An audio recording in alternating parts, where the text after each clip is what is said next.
देख रहे हैं Divya Prabhat news network. This programme is sponsored by Singh brand. नमस्कार, दिव्य प्रभात वेब न्यूज में आपका स्वागत है। आज की मुख्य खबरें। राहुल गांधी ने कहा कि कांग्रेस केवल पार्टी ही नहीं एक विचारधारा है। उन्होंने यह भी कहा कि मोदी जी इस बार प्रधानमंत्री नहीं बनेंगे। ये कांग्रेस पार्टी एक विचारधारा है, एक सोच है और ये हिंदुस्तान के करोड़ों लोगों के दिल में है। ये सिर्फ पॉलिटिकल पार्टी नहीं है। जो हमारे कॉन्स्टिट्यूशन की वैल्यूज हैं, जिन चीजों के बारे में आप बात कर रहे हो, फेयरनेस होनी चाहिए, रिस्पेक्ट होनी चाहिए, यही है कांग्रेस पार्टी। और आपने फर्क देख लिया है, देश में आपने फर्क देख लिया है। बीजेपी का राज देख लिया आपने, कांग्रेस पार्टी का राज देखा है। ठीक है, तो आप ये मत सोचिए कि कांग्रेस पार्टी बीजेपी से टक्कर नहीं ले सकती। मैं आपको गारंटी देके कह रहा हूं, 2024 में हम बीजेपी को हरा देंगे। यूपी के सीएम योगी ने कानून व्यवस्था को मजबूत करने को लगातार कार्य चल रहा है, तो वहीं अपनी ही पत्नी की हत्या के आरोप में विधायक अमर मणि और योगी एक साथ नजर आए और योगी जी ने उनका मन से भी नाम लिया।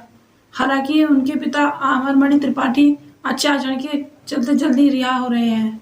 में जब एक ही मंच पर हत्या के आरोपी और निर्दलीय विधायक अमन मणि त्रिपाठी और सीएम योगी नजर आए, तो ये सवाल बहुत बड़ा हो गया कि कानून को अपनी बंदूक की नाल पर रखने वाले लोगों के साथ सीएम ने मंच क्यों साझा किया।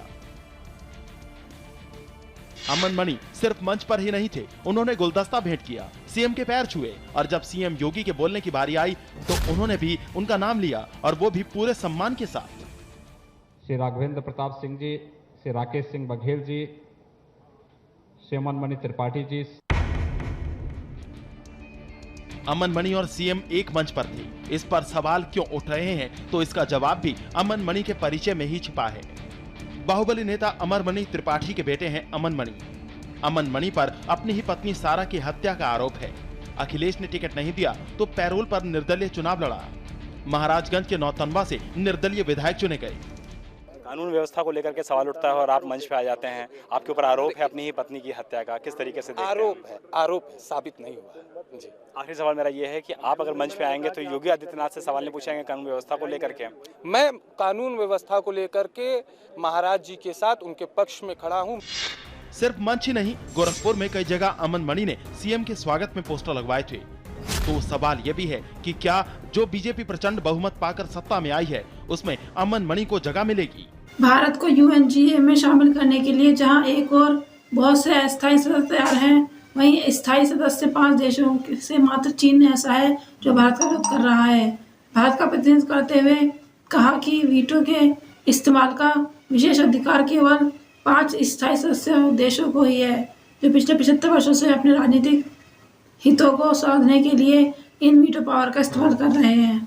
केवल 5 स्थायी देशों की सदस्यता अन्य देशों की संप्रभुता, समानता, विकास की अवधारणा के खिलाफ दिखाई देती है कि सिर्फ जीतने वाले देश को लूट का माल मिलेगा, जैसी द्वितीय विश्व युद्ध की मानसिकता को बनाए रखने जैसा है। Year 2008, the UN General Assembly, vide its decision number 62/557, considered that all 5 aspects of UN Security Council reform, including on the question of the veto, would be decided in a comprehensive manner, and therefore no single cluster could be addressed in isolation. The veto resolution last year, though adopted by consensus, unfortunately reflected a piecemeal approach to UNSC reforms, highlighting one aspect while ignoring the root cause of the problem.